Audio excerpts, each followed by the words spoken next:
Hey guys, welcome to my channel. Today, I'm going to show you how to make a delicious homemade pizza. Making pizza from scratch is easier than you might think. And it's a great way to customize your toppings and get creative with your cooking.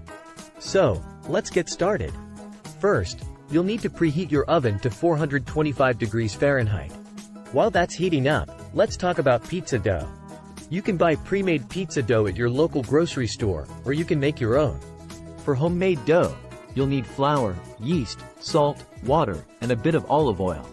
Mix all the ingredients together, knead the dough, and let it rise for an hour or two. Once your dough is ready, roll it out on a floured surface to your desired thickness.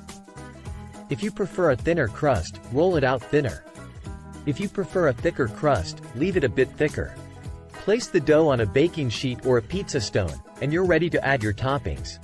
For the sauce, you can use pre-made pizza sauce or make your own. To make your own sauce, mix tomato sauce with Italian seasoning, garlic powder, and a pinch of salt. Spread the sauce over the dough, leaving a bit of room around the edges. Now, let's talk about toppings. You can add whatever toppings you like.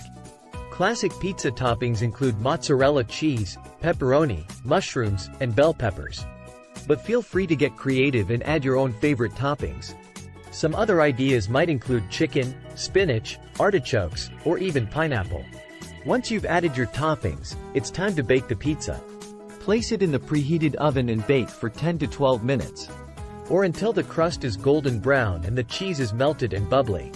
Take it out of the oven and let it cool for a few minutes before slicing and serving. And there you have it, a delicious homemade pizza that's sure to impress your family and friends. Making pizza from scratch is a fun and rewarding experience, and the best part is that you can customize it however you like. So next time you're in the mood for pizza, give this recipe a try and let me know how it turns out. Thanks for watching, and subscribe to my YouTube channel if you found this video useful. I'll see you in the next video.